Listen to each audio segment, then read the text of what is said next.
Good afternoon friends, welcome to my civil services target channel. तो अब हम आपको ज्योग्राफी की क्लास में जो प्लैनेट्स हम डिस्क्राइब कर रहे थे उसमें हम मार्स पर पहुंच चुके हैं, यानी मंगल पर। मंगल के बारे में आज हम आपको बताएंगे। इसके बाद देखेंगे बृहस्पति या जुपिटर के बारे में, और उसके बाद हम सैटर्न, शनि, यूरेनस और नेपच्यून। तो यूनिवर्स हमने पढ़ा दिया है आपको पहले। उसके बाद हमने सोलर सिस्टम जो है स्टार्ट किया हुआ है, और सोलर सिस्टम में हम आपको प्लैनेट्स डिस्क्राइब कर रहे हैं इस समय, जिसमें आज हम मार्स आपको बताएंगे। मार्स प्लैनेट के बारे में क्या कुछ खास है, तो देखते हैं मार्स कहाँ पर है। ये आप देख लीजिए फिगर में। हमने आपको मरकरी के बारे में पढ़ा दिया है, एक वीडियो पढ़ा है इसके बारे में। अर्थ के बारे में भी हो चुका है, और वीनस के बारे में भी हमने आपको समझा दिया है। और आज चौथी क्लास जो है मार्स के बारे में है। इसके बाद हम जुपिटर देखेंगे। यह है जुपिटर, फिर सैटर्न और यूरेनस, फिर नेपच्यून। तो एक बार आप सरसरी नज़र से यहाँ पर देख लीजिए कि ये हमारा सन है, सोलर सिस्टम है, जिसमें हमारे सेंटर में सन है। इसके चारों ओर ये सभी प्लैनेट्स मतलब एक सर्कल में चक्कर लगाते रहते हैं, इसका रिवॉल्यूशन करते रहते हैं। तो हम देखते हैं मार्स या मंगल के बारे में कुछ खास बातें। तो मंगल जो है यह पृथ्वी के जैसे दिखने वाला ग्रह है, यानी कि हमारी पृथ्वी जैसे दिखती है वैसे ही लगभग उसी आकार में है हमारा जो ये मंगल ग्रह है। क्योंकि इसका अक्षीय झुकाव 25 डिग्री है। जैसे आप जानते होंगे कि हमारी जो अर्थ है इसका झुकाव कितना था, इसका झुकाव था 23.5 डिग्री, 23.5 डिग्री झुकाव था इसका। तो उसी प्रकार से जो मंगल है इसका 25 डिग्री झुकाव है। यानी झुकाव का मतलब, अगर ये कोई हमारी अर्थ मान लेते हैं तो हमारी अर्थ जो है ये अगर नॉर्थ पोल और ये साउथ पोल, तो इसका जो ये नॉर्थ पोल है यहाँ पर ना हो करके ये कुछ यहाँ पर है, यानी इतना झुकाव हमारी पृथ्वी रखती है। तो ये है आपका नॉर्थ पोल और ये साउथ पोल, यानी 23.5 डिग्री झुकी हुई है। इसी प्रकार से जो मंगल ग्रह है, मंगल ग्रह का झुकाव 25 डिग्री है। कुछ इस प्रकार मान सकते हैं हम, 25 डिग्री झुकाव लिए हुए है। इसके बाद हम देखते हैं जो इसका घूर्णन है, हमारा जो अर्थ है उसका घूर्णन कितना है। आप जानते हैं लगभग 24 घंटा होता है, 23 घंटा 56 मिनट और कुछ सेकंड्स है। और इसी प्रकार से जो मंगल ग्रह है इसका भी जो घूर्णन है, इसके अपने अक्ष पर घूमने की जो अवधि है वह लगभग 24 घंटा 37 मिनट 23 सेकंड है। तो यह जो इसका घूर्णन है यह भी हमारी पृथ्वी के लगभग है। पहली चीज़ तो इसका आकार लगभग पृथ्वी के बराबर, जैसे जितनी बड़ी हमारी अर्थ है जिस आकार में, उसी आकार में मंगल ग्रह है। और दूसरी चीज़ हमने आपको बताया कि इसका अक्षीय झुकाव जो है हमारी पृथ्वी के लगभग है। तीसरी चीज़ इसका जो घूर्णन है वह भी हमारी पृथ्वी के लगभग है, यानी हमारी पृथ्वी का घूर्णन 23 घंटा 56 मिनट और कुछ सेकंड है। उसी प्रकार से मंगल ग्रह का जो अपने एक्सिस पर घूर्णन होता है, रोटेशन है, वह लगभग 24 घंटा 37 मिनट और 23 सेकंड है, जो कि लगभग पृथ्वी के समान है। अब ये 3 फैक्ट यहाँ पर हो गए। अब चौथा फैक्ट हम आपको बताते हैं। लौह ऑक्साइड की अधिकता के कारण जो मंगल ग्रह है इस पर लौह ऑक्साइड बहुत अधिक मात्रा में पाया जाता है। इसी वजह से इसको रेड प्लैनेट कहते हैं, लाल ग्रह। आप लोगों ने इसको पढ़ा होगा, लाल ग्रह किसे कहते हैं। तो अगर पूछा जाए लाल ग्रह तो वो है मंगल। इसे हम रेड प्लैनेट या लाल ग्रह कहते हैं, क्योंकि इस पर आयरन या लौह ऑक्साइड की मात्रा जो है बहुत ज़्यादा पाई जाती है। इसका वायुमंडल विरल है। अगर हम वायुमंडल की बात करें तो हमारी अर्थ का भी एक वायुमंडल है, उसी प्रकार से मंगल का भी एक वायुमंडल है जो कि बहुत विरल है। और जो इसमें गैसेज हैं, यानी विरल तो पहले है, उसके बाद जो इसमें गैसेज हैं उनमें 95% कार्बन डाइऑक्साइड पाया जाता है,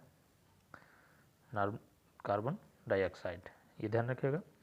इसके बाद अगर नाइट्रोजन की बात करें तो नाइट्रोजन इसमें 2.3% पाया जाता है। और आर्गन की बात करें तो आर्गन इसमें 1 से 2% पाया जाता है। इसी प्रकार से अगर हम ऑक्सीजन की बात करें तो ऑक्सीजन भी इसमें 0.1 या फिर 0.4% तक पाया जाता है। तो इसका मतलब एकमात्र ऐसा यह ग्रह है जहाँ पर ऑक्सीजन और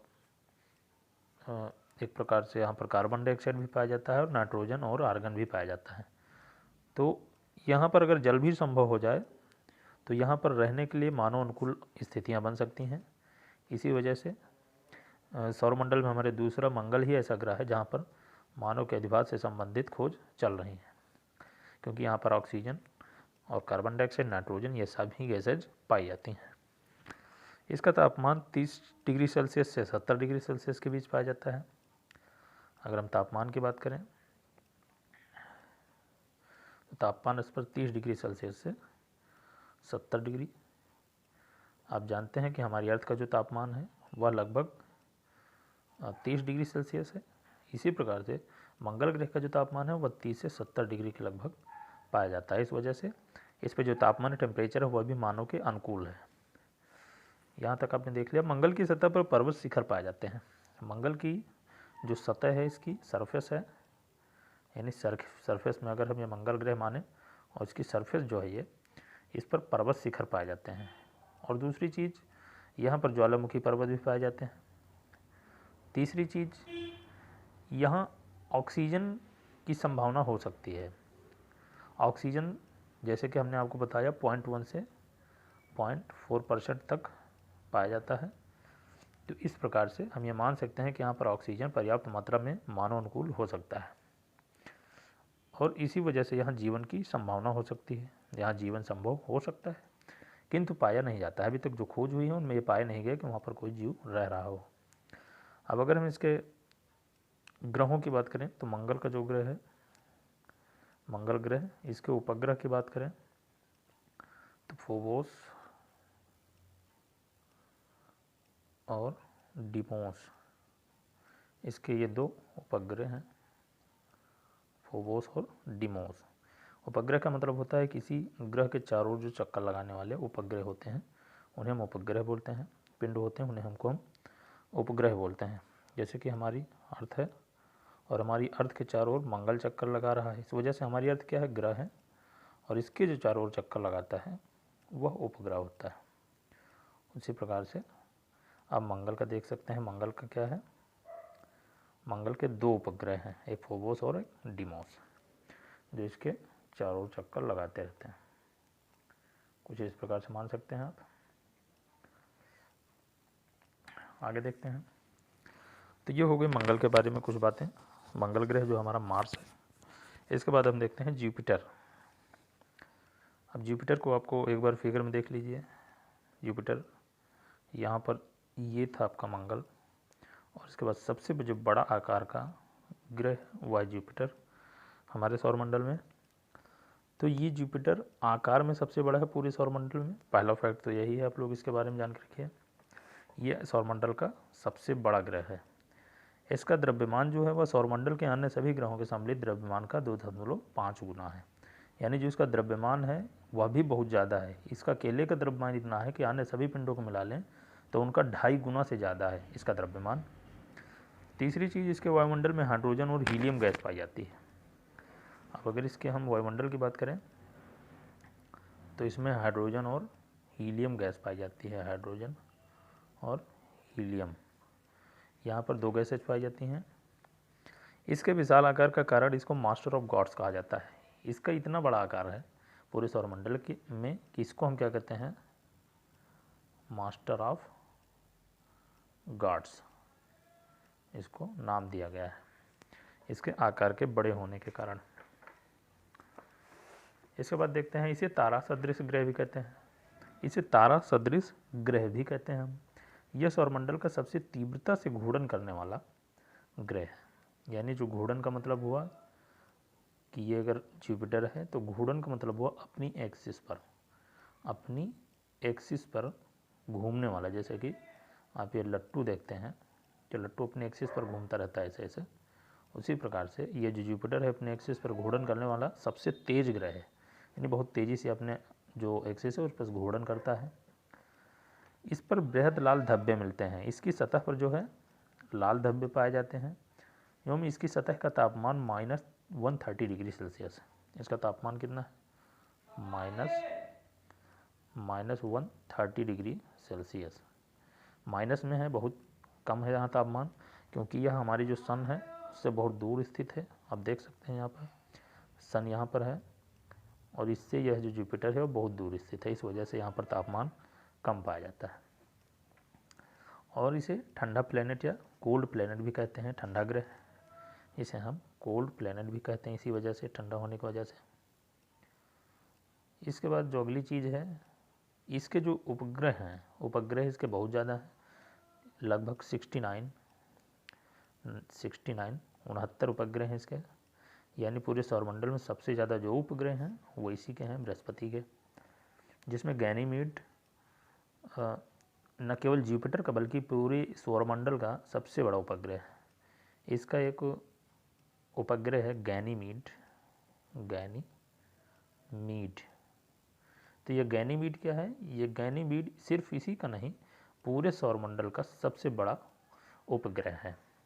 ये फैक्ट है, लिख लीजिएगा इसको। न केवल जुपिटर का बल्कि सौरमंडल का, ये ध्यान रखिएगा। आकार के आधार पर अवरोही क्रम में कैलिस्टो और यूरोपा इसके अन्य बड़े उपग्रह हैं। इसके बाद अगर आकार में बात करें तो सबसे बड़ा इसका जो उपग्रह है गैनीमीड है, और दूसरे नंबर पर कैलिस्टो है, और तीसरे नंबर पर है यूरोपा, जैसे यूरोप देश का नाम है उसी प्रकार से यूरोपा एक इसका एक उपग्रह है जो तीसरे नंबर पर है आकार में।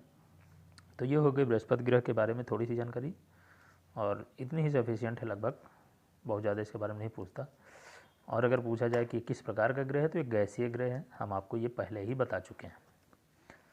तो शनि, अब बात करते हैं हम शनि ग्रह की। शनि, जिसे हम सैटर्न बोलते हैं, यह सौरमंडल का दूसरा सबसे बड़ा ग्रह है। यहाँ पर आप देख रहे होंगे ये है शनि, और यह दूसरा, यानी सबसे बड़ा कौन था, बृहस्पति था, और दूसरा कौन है, शनि है, आकार में सबसे बड़ा ग्रह। यह अपने जो अक्ष है, इसका जो अक्ष है, किसी भी पिंड का अपना अक्ष होता है, तो उस पर वह जो उसके घूर्णन की अवधि है, ये इसके जो घूर्णन की अवधि है 10 घंटे है, अपने अक्ष पर यह 10 घंटे में घूर्णन कर लेता है। तो इसके बाद हम देखते हैं तीव्र घूर्णन के कारण यह सौरमंडल का सबसे चपटा ग्रह है। इसका जो घूर्णन का जो कुछ समय है वह बहुत ही कम है, इसी वजह से सिर्फ 10 घंटे में घूर्णन कर लेता है, इसी वजह से इसको हम यह जो इसका आकार है सबसे चपटा होता है, सबसे चपटा पाया जाता है, बहुत तेज़ से घूमता रहता है अपने एक्सिस पर, इसी वजह से काफ़ी चपटा है। इस ग्रह के चारों ओर छोटे छोटे टुकड़े से निर्मित वलय पाए जाते हैं। जैसे आप देख रहे होंगे इसके चारों ओर क्या दिख रहे हैं आपको, वलय दिख रहे होंगे, ये वलय आपको जो दिख रहे हैं दोनों तरफ, तो ये गोल गोल इसी के चारों ओर घूमते रहते हैं, जिसे हम रिंग भी कह सकते हैं। तो ये वलय हैं जो इसके चारों ओर छोटे छोटे टुकड़ों में, पत्थर के टुकड़े हो सकते हैं वो, जो इसके चारों ओर घूम रहे हैं बहुत तेज़ी से। इसके गुरुत्वीय प्रभाव के कारण इसकी परिक्रमा करते हैं। अब इसी के किनारे किनारे क्यों घूमते रहते हैं, क्योंकि इस हर पिंड का अपना एक गुरुत्वीय क्षेत्र होता है, तो इस गुरुत्वीय क्षेत्र में जो भी आएगा उसके चारों ओर क्या होता है, घूमने लगता है और घूमता रहता है। जैसे कि हमारा जो सूर्य है, इसके चारों ओर सारे पिंड घूमते रहते हैं, उसी प्रकार से इस ग्रह के जो आसपास ये छोटे छोटे टुकड़े हैं पत्थर के, ये इसके चारों ओर घूमते रहते हैं, इसका गुरुत्वीय प्रभाव के कारण। इसके रासायनिक संगठनों में हाइड्रोजन और हीलियम, यानी हाइड्रोजन और हीलियम बृहस्पति में भी पाई जाती है, इसमें भी और इसमें भी हाइड्रोजन और हीलियम इसके रासायनिक संगठन में है। और प्रधानता है इसकी गैसों का गोला, इसे क्या कहते हैं, गैसों का गोला, यानी इन दोनों को हम क्या कहते हैं, हमने आपको बताया था ये दोनों क्या हैं, गैसों से बने हैं, ये गैसों के गोले हैं, लेकिन सबसे ज़्यादा गैस है वो शनि में पाई जाती है, यानी सबसे अधिक गैस से निर्मित ग्रह शनि है। शनि के 62 उपग्रह हैं, जिसमें टाइटन सबसे बड़ा है, इसके भी 62 हैं। जैसे कि हमने बृहस्पति के बारे में आपको बताया था, इसके 69 उपग्रह हैं, जिसमें कौन सबसे बड़ा था, गैनीमीड हमने आपको बताया था। उसी प्रकार से शनि के भी 62 उपग्रह हैं, और जिसमें टाइटन इसका जो सबसे बड़ा उपग्रह है वो है टाइटन इसका सबसे बड़ा उपग्रह है। और इसका अपना अस्थायी वायुमंडल है, इसका अपना वायुमंडल भी है, ये इसका एक फैक्ट है, और वो भी स्थायी है, अस्थायी नहीं, स्थायी की बात कर रहे हैं। एक होता है अस्थायी और एक होता है स्थायी या स्टेबल। तो इसका जो अपना वायुमंडल है वह स्थायी है, स्टेबल है। इसके बाद हम बात करते हैं नेक्स्ट प्लेनेट की, जो है अरुण। तो अरुण के बारे में अब हम देख लेते हैं। मैं 2 प्लैनेट बचे हैं, एक ये वाला और एक ये वाला, तो अभी हम इसकी बात करेंगे। तो आरूढ़ के बारे में बात करते हैं। यह आकार में सौरमंडल का तीसरा बड़ा ग्रह है। सबसे पहला कौन सा था? सबसे पहला ये था, दूसरा ये था और तीसरा ये है आकार में। इसकी खोज जर्मन खगोल शास्त्री विलियम हर्शल द्वारा की गई थी। जो ये आरूढ़ ग्रह है इसकी खोज किसने की थी? जर्मन के जो जर्मनी है उसके खगोल शास्त्री से विलियम हर्शल, उनके द्वारा की गई थी। मीथेन की उपस्थिति के कारण इसका रंग हरा दिखता है। अगर पूछा जाए कि सौरमंडल में हरा दिखने वाला ग्रह ये सब या ऐसा कौन सा ग्रह है जो कलर में या जो रंग में हरा दिखता है, तो इसे हम हरा ग्रह भी कहते हैं आरूढ़ को, ग्रीन प्लैनेट। यहाँ पर कुछ इस प्रकार से हम इसको कह सकते हैं, हरा प्लैनेट या ग्रीन प्लैनेट, इसे हम आरूढ़ को बोलते हैं। इसके वायुमंडल हाइड्रोजन, हीलियम, मीथेन और अमोनिया गैसें प्रमुख हैं। इसका जो वायुमंडल है, वायुमंडल में इसके हाइड्रोजन, हीलियम, मीथेन और अमोनिया गैस पाई जाती है। यह एक ठंडा ग्रह, आप जान रहे होंगे कि ठंडा, सूर्य से बहुत दूर है, इस वजह से ठंडा 100% रहेगा ही रहेगा। ये हमने आपको पहले भी बताया है कि ये जो दोनों ग्रह हैं ये बर्फ़ से बने हैं, आइस से बने हैं, यहाँ पर बिल्कुल हिमयुक्त हैं ये। इसके चारों ओर शनि की भांति वलय पाए जाते हैं। वलय हमने आपको बताया वलय क्या होते हैं, उसके चारों ओर घूमने वाले या उसकी गुरुत्वीय प्रभाव के कारण चक्कर लगाने वाले पत्थर के छोटे छोटे टुकड़े या फिर गैसीय जो तत्व हैं वो हो सकते हैं।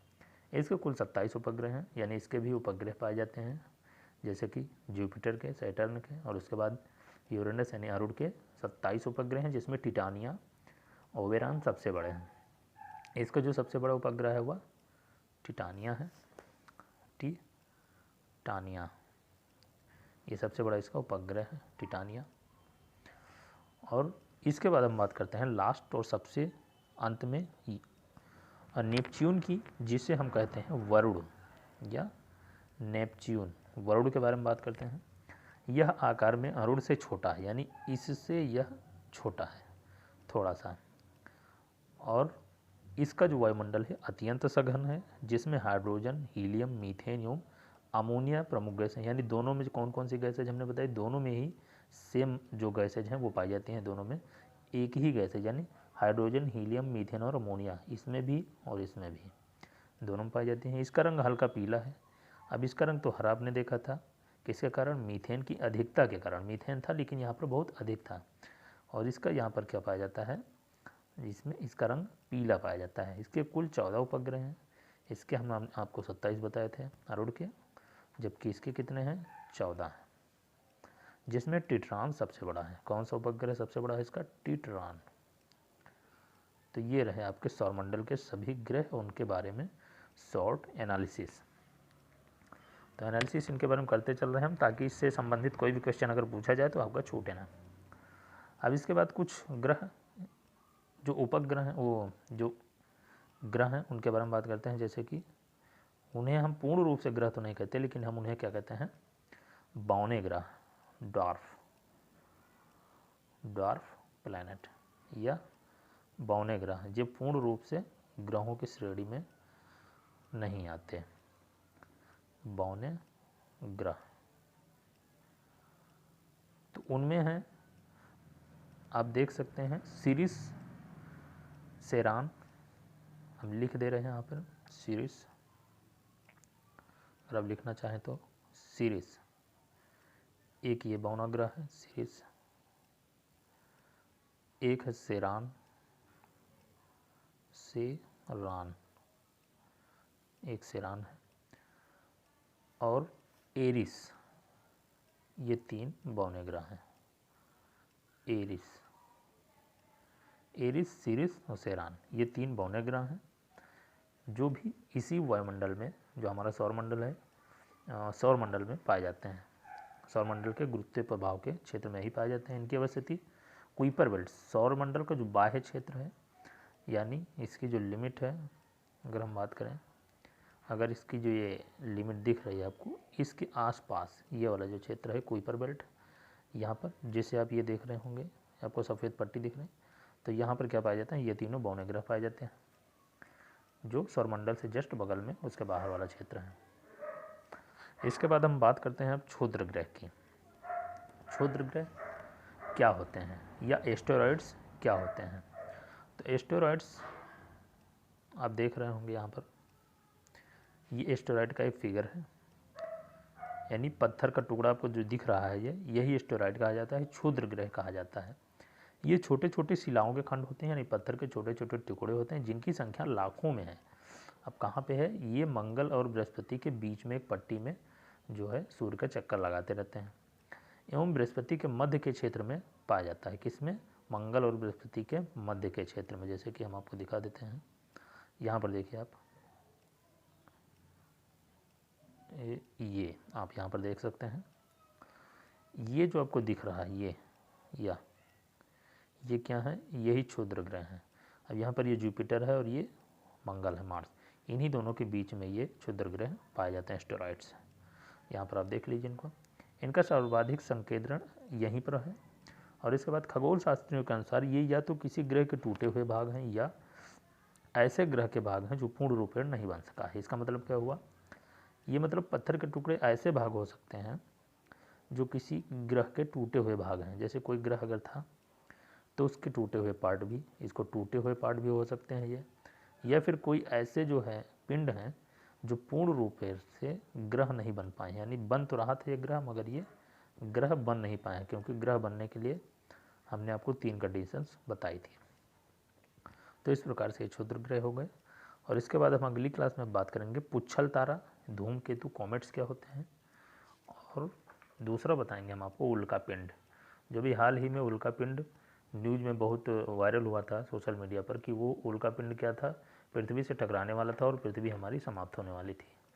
तो उस अफवाह में जो मीटियोर्स या उल्का पिंड की बात की गई थी, उससे संबंधित हम आपको यहाँ पर उल्का जो पिंड है उसके बारे में बताएंगे। और साथ में क्षुद्र ग्रह और पुच्छल तारा और उल्का पिंड तीनों को जो है थोड़ा सा उसमें अंतर समझाते हुए आपको डिफाइन करेंगे एक अगले वीडियो में। तो आप लोग हमारा अगले वीडियो देखिए जिसमें हम आपको इन तीनों के बारे में अब बताएंगे।